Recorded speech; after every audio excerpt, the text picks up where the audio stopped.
wide? Some good friends asked if I'd be able to get this old wood splitter running for them, so I said I'd give it a try. So I stopped by to pick it up. It was a lot bigger than I remembered it being.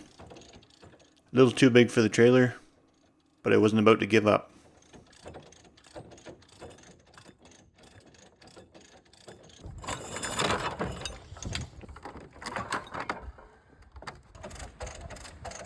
It had to be close to 1,000 pounds.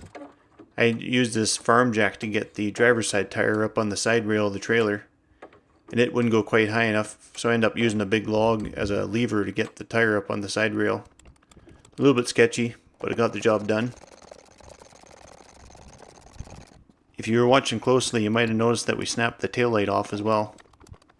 But oh well, I'd broken it off before and it was just glued back on. You can see me there for a second in the background with the big log lever and the tire up over the rail.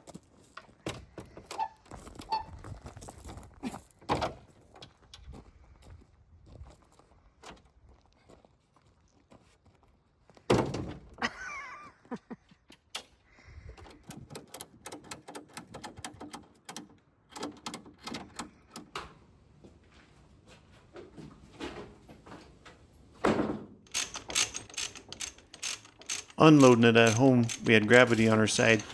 It was a lot faster process. Equally as sketchy though.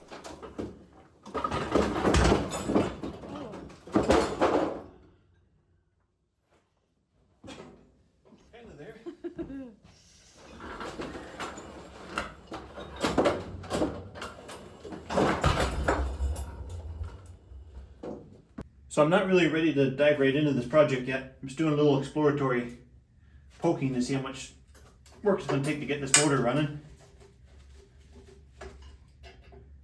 Doesn't appear to be running, hasn't been running in years.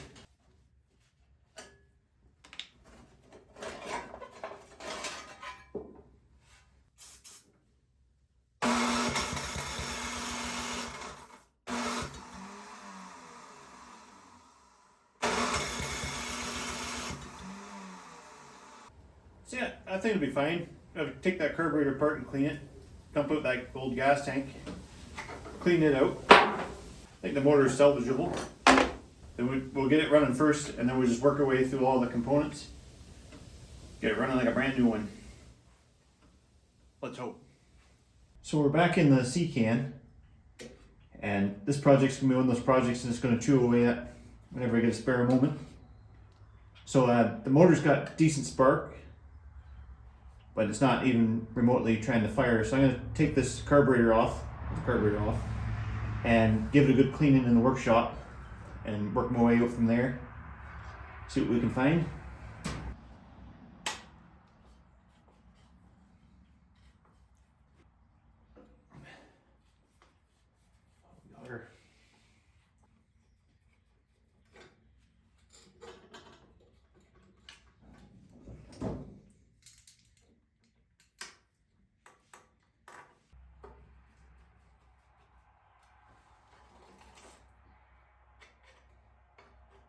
Okay, that's that. Let's take it inside.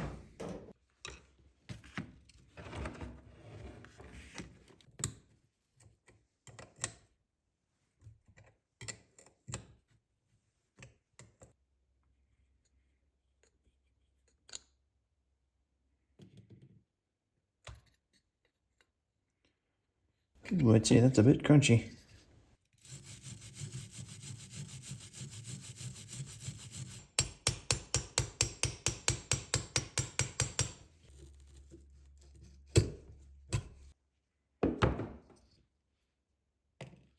So I was going to try to save this carburetor, but there's no saving it. It's completely garbage. The needle valve was seized right in there and actually snapped off. It's just not worth it. So I went on to Amazon. Full new carburetor kit, $20 delivered. Crazy. What a time to be alive. So I'm going to strip this one down further and switch it over.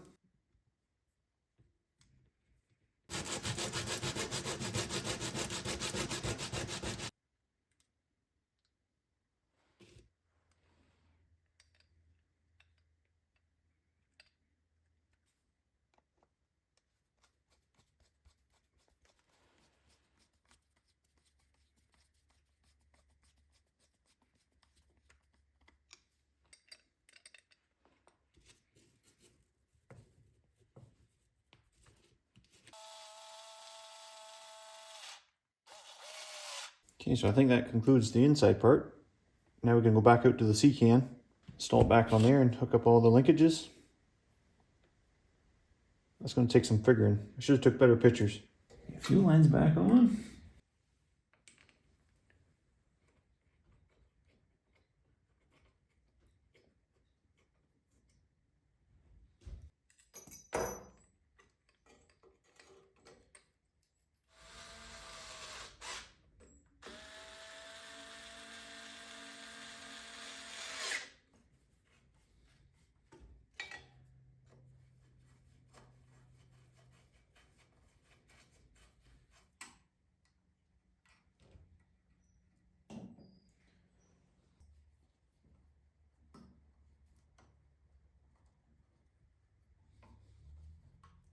Needs a little bit of lube, but I think it'll be fine. It was throwing me for a loop here. This little wire choke pull-on lever wasn't working out with this choke lever here.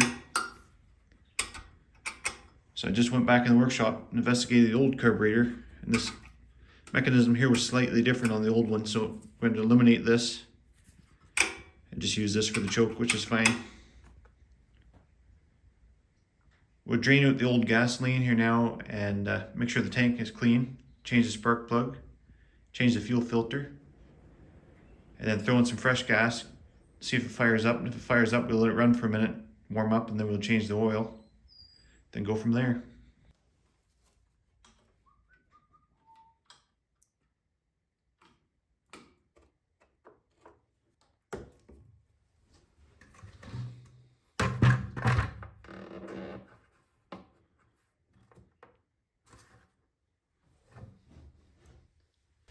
Let that drain out for a minute. Hard to see, you would see that black powder down in the gas. That actually come out of the fuel line, so that's not promising.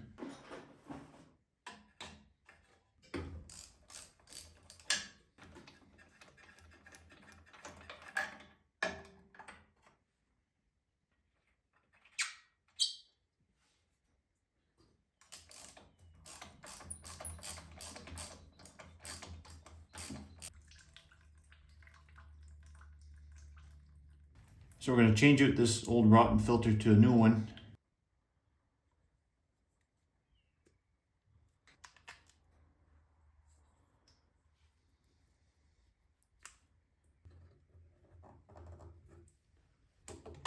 I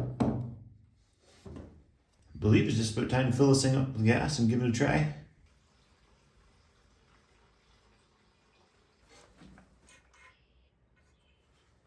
I may have flooded that. I got carried away there.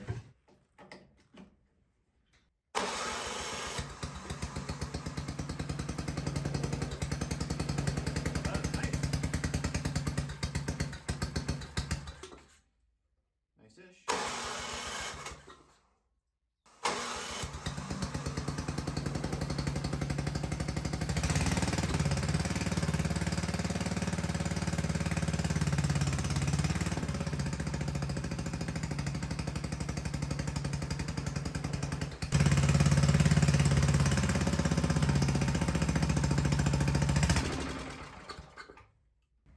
So this choke lever is going to be underneath this shroud when it's, oh, it goes this way, underneath the shroud when it's all mounted on there. So I'm going to have to modify it a bit. Use the same pull mechanism, but I have to shorten it, and it's going to run out this way. Be able to pull the choke on and off, pull and push it off. So I'll have to drill a hole here, do some math, drill a hole through, then rebend the little lever here so it fits in.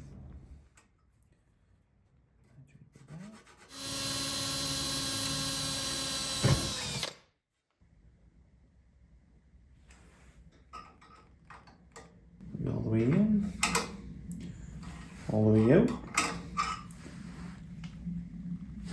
Put another bend in it here. So let's go through this hole.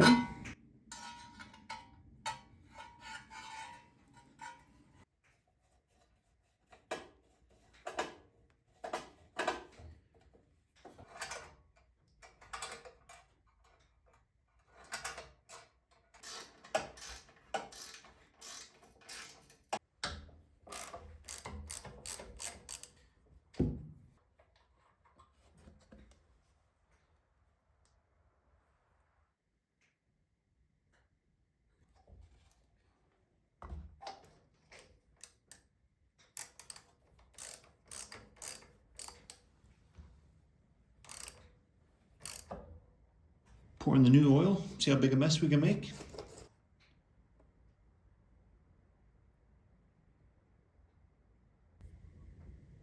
Oh, perfect. Before it gets any darker, I gotta get this hydraulic fitting off here so I can bring it to work with me tomorrow and get a new one. Don't judge me, but I'm using vice grips.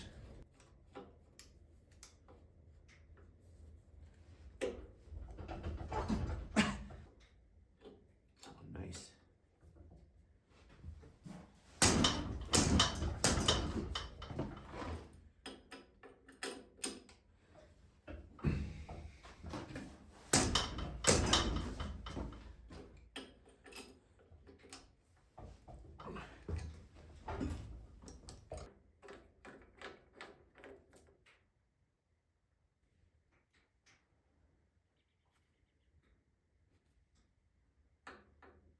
I don't know if it's my eyes playing tricks on me, but that hydraulic oil looks black. Well, maybe not. It's dark, but might be okay. Okay, so I got the 90-degree fitting off, what's left of it. So tomorrow on my way home from work, I can grab a new one of these in town. Shouldn't be hard to find, I don't think. And other than that, I think it's pretty mechanically sound. There is a spring broken on the return lever for the hydraulic control, but I think I can fix that. Other than that, it should run fine. But yeah, it's looking promising.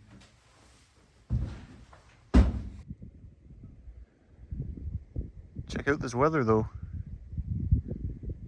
It is still March, and this is normal. But we've just been having so spring-like conditions the last couple of weeks that we were spoiled. Now this is depressing. It was actually just 2 nights ago, you could hear the frogs out on the lake. The lake is just behind those trees right there. You can probably hear a goose out there now. Okay, so we're back in the sea can. I've got the new part, new fitting. So that's going to thread in there, and then that hose is going to fit on there. Put some Teflon tape on here.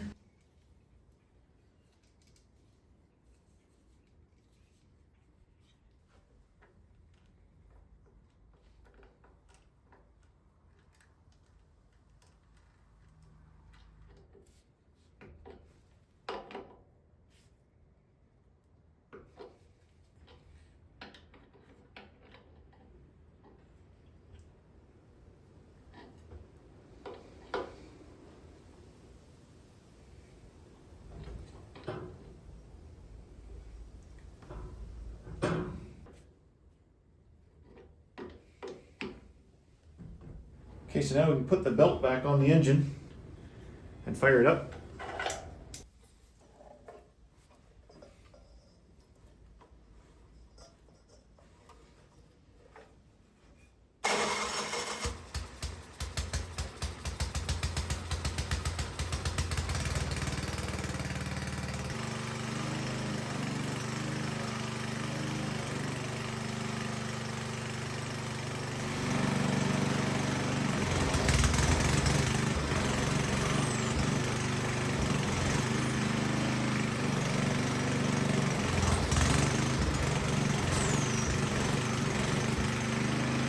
Okay, so what I thought was going to happen is happening. As soon as the hydraulic system comes under any load, the belt just slips on the motor end. So I'm not sure if it's just a matter of tightening the motor up or tightening the belt up. So these front 2 motor mount bolts, the holes underneath are actually elongated. So I'm hoping I can loosen them up and slide the motor back. I don't know if I'll get it tight enough or not, but it's worth a try.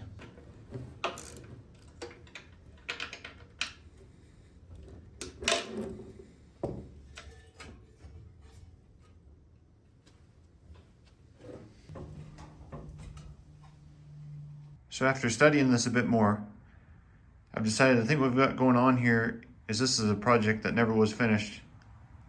That throttle has never been mounted anywhere, ever. And this belt here that's slipping, looks like somebody was starting to put a slot in for a idler pulley, but there's never been one on there. You can tell there's no wear marks or anything. And so luckily I dug through my scrap pile, found this little idler pulley. It's a good quality one. And I think I can mount it on there, but I'm gonna have to take the motor off and widen out that little groove right there in that angle iron sticking up. I'm still a little uncertain as to how a belt-driven hydraulic pump is gonna work. Might be fine, I'm not sure. I just spent the last 30 minutes thinking the camera was on while I removed this motor. I explained it all in full detail. Even explained how to solve a lot of life's problems. Fix world hunger. It was a very life-changing experience. It's a shame you missed it. But the nutshell version is, the motor had to come off. I've got to cut this groove here a little wider, if you can see that here behind the tire.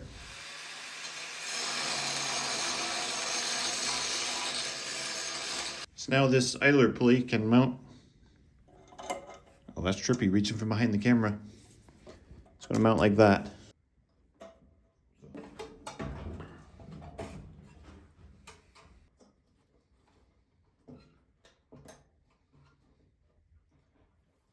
Most of you guys probably think I'm a model because of my ruggedly good looks.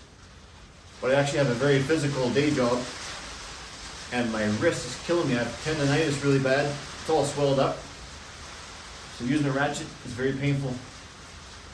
I've actually broken out in tears a few times working on this.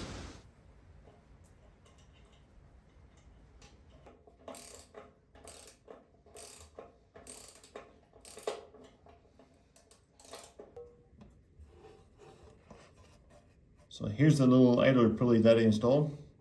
So it's putting quite a bit of tension on the belt. So let's fire it back up and give it another try.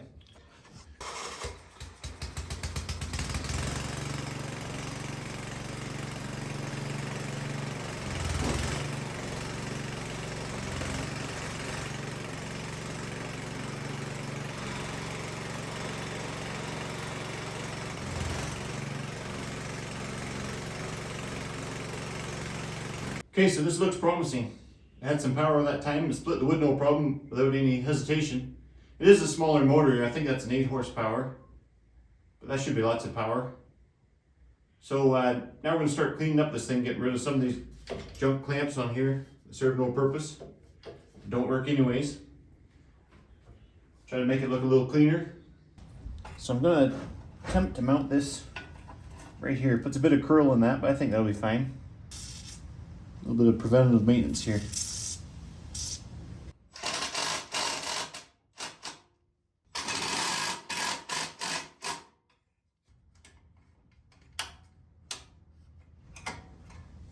Not the prettiest looking setup, but does the trick.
So I was just thinking, maybe instead of continuing on with our cabin series, we might start a series called the Sea Can Chronicles. I was working here. That's it for this project. The wood splitter is running great. I just might have to keep it a secret that it's running until I get my own wood pile split. Thanks for watching, guys. Take care.